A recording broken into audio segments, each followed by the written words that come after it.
Wow, aren't we lucky to have heard that original recording of a man in 1528 trying to find the right key for his front door?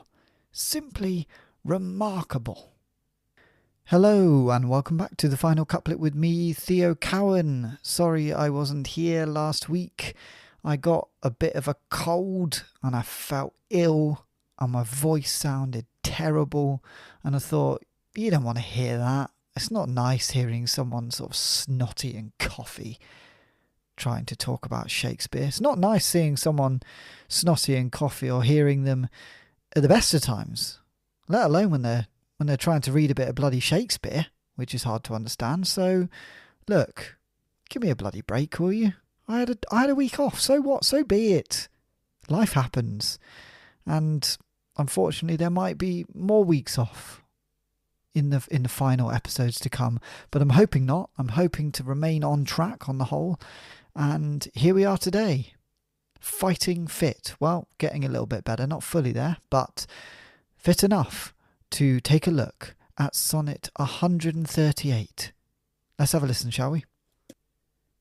When my love swears that she is made of truth, I do believe her, though I know she lies. That she might think me some untutored youth, unlearned in the world's false subtleties. Thus, vainly thinking that she thinks me young, although she knows my days are past the best, simply I credit her false-speaking tongue. On both sides, thus is simple truth suppressed. But wherefore says she not she is unjust? And wherefore say not I that I am old? Oh, love's best habit is in seeming trust, and age in love loves not to have years told. Therefore I lie with her, and she with me, and in our faults by lies we flattered be. So there we have it, Sonnet 138. And it seems like things have advanced since Sonnet 137. He was sort of getting annoyed at the Dark Lady sort of sleeping around with other men in the past sonnet. He wasn't saying so much that she was sleeping with him, but in this it very much seems like they have been together romantically. There's a little pun, I think, at the end on lie and lie, as in lie together, sleep together, and lie, don't tell the truth. But we'll come to dissect that properly. But it seems that the relationship has advanced. They are in some sort of intimate relationship, in my eyes. And he's sort of saying, look, she is lying, and I'm choosing to believe her lies, because that's actually easier for the relationship. But you know what? It's not just her, it's me. I'm lying as well. I'm sort of not telling the truth about, I'm not being clear about my age and how naive I am. I'm sort of like pretending that I'm younger than I actually am. But she knows that he's old, and he knows that she knows. So they're both lying, and they both know the truth, but they like to sit in this sort of world of lies because it's much easier. And actually it's working for the relationship. That's what I think the overall theme of this sonnet is. But let's dive into it line by line and work out what the hell Shakespeare was going on about in Sonnet 138. So we start with, when my love swears that she is made of truth, I do believe her, though I know she lies. So this is relatively clear, hopefully for you. When my lover swears that she's being truthful, I believe her, though I know that she is lying. Simple as that. Then he continues with, that she might think me some untutored youth, unlearned in the world's false subtleties. So I believe her, I know she's lying, so that she'll think that I'm an uneducated boy who's ignorant to the world's tricks and lies. So he's sort of faking this naivety, even though he knows very well that she's lying to him about being with other men, as he's been very clear in his other sonnets.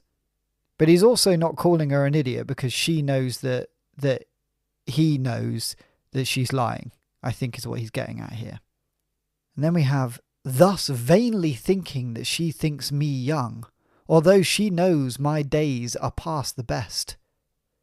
So here he's saying, so I stupidly imagine that she thinks I'm young and uneducated and, just this ignorant boy who's not used to lies, even though she knows I'm past my prime. She knows I'm getting on. It does, again, make me question the age gap between the two of them. We know that there was a big age gap between Shakespeare and the fair youth. I mean, I've said it before, but I'm worried that the fair youth was just a boy, really, and Shakespeare was older.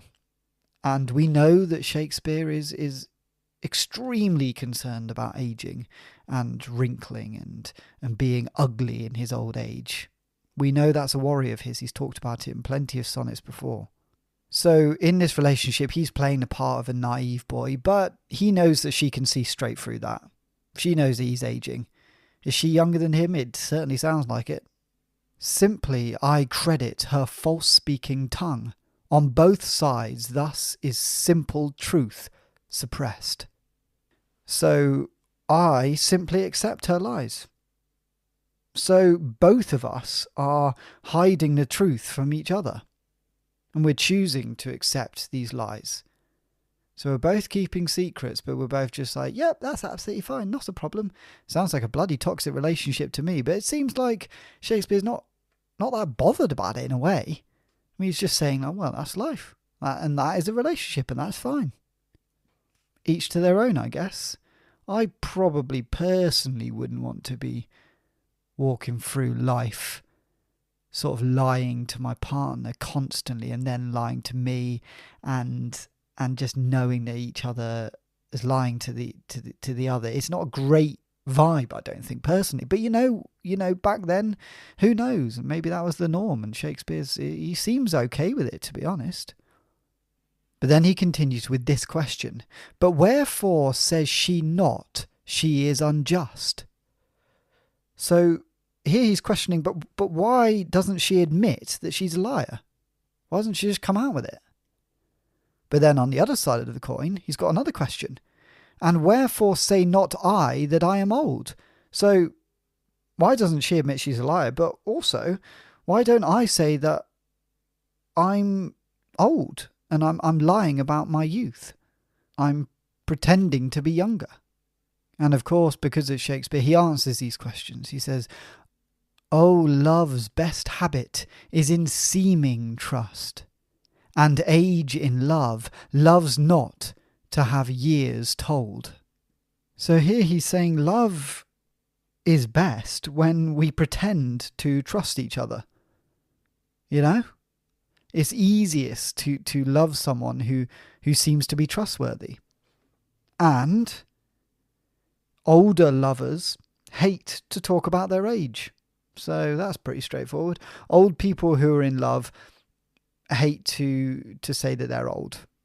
I guess that's a fair statement. I wouldn't know. I'm not an old lover, but maybe if I do become an old lover, I won't want to talk about how old I am. Who knows? If you're listening out there and you're an older lover, let me know. Does that resonate with you? Do you like to talk about your age much, or is it sort of a buried secret? And now we're on to the final couplet. Therefore I lie with her, and she with me, and in our faults by lies we flattered be. So here I mentioned earlier we've got the double meaning of lie. Lie with, sleep with, and lie to someone. The opposite of truth. And the meaning of this is, I think, therefore I sleep with her, and she sleeps with me, and we both flatter each other by lying about each other's flaws. So it's a pretty strained relationship that's going on here in my eyes. I mean, they're both just sort of lying to each other about various things and just sleeping with each other and pretending that everything's okay. And I mean, if they're lying about one thing, it probably means they're lying about lots of other things. And at the end, he's saying we lie about each other's faults and flaws. So it's not just about your age. It's also, are you saying like, oh, I love this about you, but actually he doesn't love that about her. He hates that about her. Maybe the way that she sips her cup of tea in the morning is quite slurpy, something like that. And he goes, I love how you do that. I really love how you slurp your tea in the morning. It's I find that very attractive. But actually, he's thinking, I hate that. That really annoys me. That can't be healthy. That's not a healthy relationship to be in, is it? Come on, Shakespeare, you know better than this. But then it does seem like he does love her. Oh, I don't know. He's a complex guy, isn't he? And what the hell is she up to? I mean, she's apparently sort of sleeping with various guys, and good on her. But what's her deal? She's just sounds like she's having a bit of fun, to be honest. I don't think it sounds like she is in crazy love with Shakespeare. I think she's just having a nice time, and I respect that. But of course, Shakespeare being Shakespeare has got a bit carried away and fallen head over heels in love. Classic. Right, I think it's about time we put this to our story. And if you remember last week, Shakespeare's been having this big hoo-ha with the Dark Lady and Ben Jonson. He's climbed up the Dark Lady's house. He shouted at her while she's making love to Ben Jonson. It's been an absolute nightmare. Anyway, they said, "Get out of here, Shakespeare. We're not bothered with you." And he's gone back home. And guess who's turned up? His lovely cat, Mercutio. And Mercutio, he's been away for a long time. Shakespeare's sort of lost him, and he's come back, and they're reunited. And Shakespeare's like, "Oh, now I have you back, actually. Do you mind doing a sort of almost a bit of role play?" And he says, "You play the role of love, and I'll be me, Shakespeare. And I've written this sonnet that's basically just having a go at you. Is that all right? I'm going to be quite angry." And then he proceeds to read Sonnet 137. To Mercutio, and it was all about the connection between his eyes and his heart, and his eyes seeing one thing and his heart being pulled the other way, and the dilemma that he's in and the anger that he has for love. So let's see how that's received by his poor cat Mercutio, and how Sonnet 138 fits into all this. Shakespeare finishes reading Sonnet 137 to Mercutio. Mercutio looks up at him with his big cat eyes and sighs. He thinks to himself, God, this guy, I've been away for ages and he's still doing these bloody sonnets. Shakespeare says, "So, what do you think?" Mercutio rolls over onto his back as if to say, "Come on, rub me belly.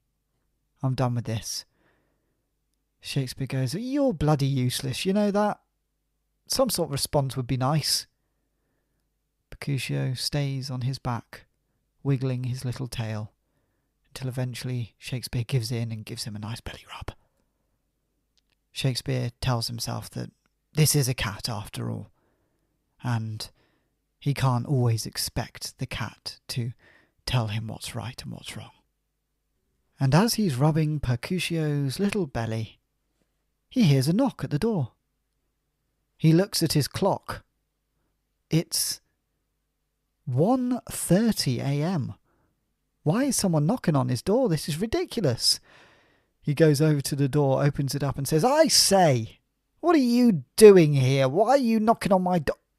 And then he stops midway through his sentence as he sees before him the Dark Lady. She says, "Shakespeare, can I come in?"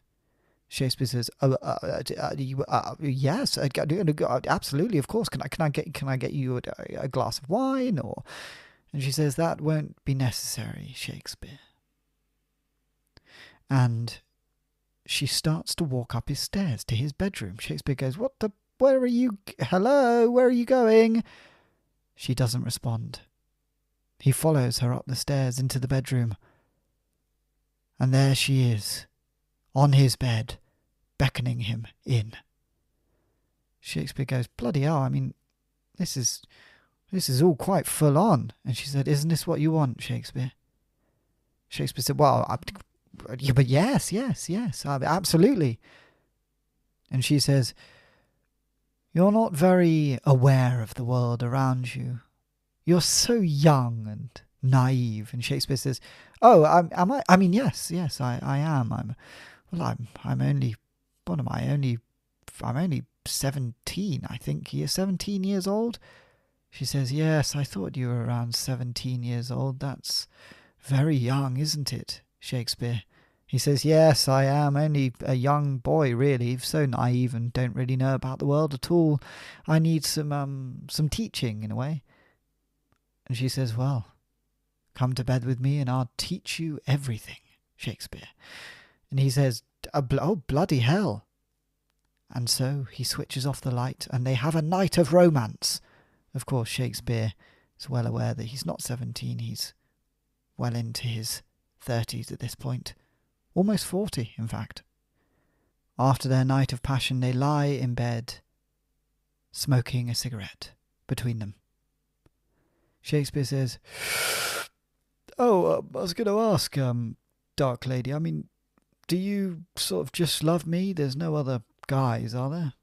I mean, I know Ben Jonson was with you, like 5 hours ago, but apart from that, and you're done with that, right?" And she says, "Yes, I'm done with that. I'm sick of that guy and my husband.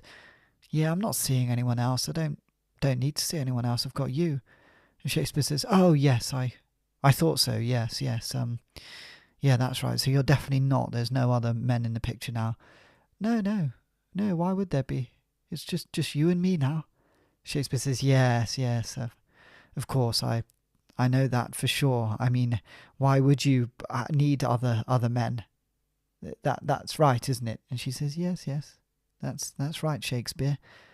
I'm not seeing any other men. I've been very clear about that." And Shakespeare says, "Oh, that's very good. That's very good. You're not seeing other men. I'm 17 and naive. I mean, it's the perfect relationship, isn't it?" And she says, "Yes, I think it is the perfect relationship. Everything is great, and we're being honest and truthful with each other." And Shakespeare says, "Yes, we are being honest and truthful with each other. That's fantastic. And I'm just going to go to the toilet. Pardon me." And with that, he gets up out of bed and pops into the little ensuite that he has. It's rather nice, actually. And he looks at himself in the mirror. He sees the wrinkles in his face, and he says, "She doesn't bloody think I'm 17. It's ridiculous. Of course she knows that I'm nearly 40. This is crazy. And I know she's sleeping with other men. For God's sake, why can't we be honest with each other?" And in an angry rage, he scrawls Sonnet 138 to himself more than anything. When he's finished, the Dark Lady calls to him. "Shakespeare, you've been in there for ages. Are you going to come back?" And Shakespeare says, Yes, just finishing up here. Just finishing up." And he looks at himself again in the mirror. He glances through the door at the Dark Lady and then back at himself. And he decides to read Sonnet 138 to himself, whilst looking at his wrinkled, darkened eyes. Sonnet 138. When my lover swears that she's being truthful, I believe her, though I know she lies, so that she'll think of me as an educated boy who's ignorant to the world's tricks and lies. So I stupidly imagine that she thinks I'm young, even though she knows I'm past my prime. I simply accept her lies, so both of us are hiding the truth from each other. But why does she admit she's a liar? And why don't I say that I'm old? Because love is best when we pretend to trust each other, and older lovers hate to talk about their age. Therefore I sleep with her, and she sleeps with me, and we both flatter each other by lying about each other's flaws. So there we have it, Sonnet 138, and the story to go with it. God, it's a good one, isn't it? I mean, look, they're together, but the relationship is weird and toxic, and they're lying constantly. I mean, what is going to become of this? Surely it can't last. Find out what happens next week on the final couplet. Until then, bye.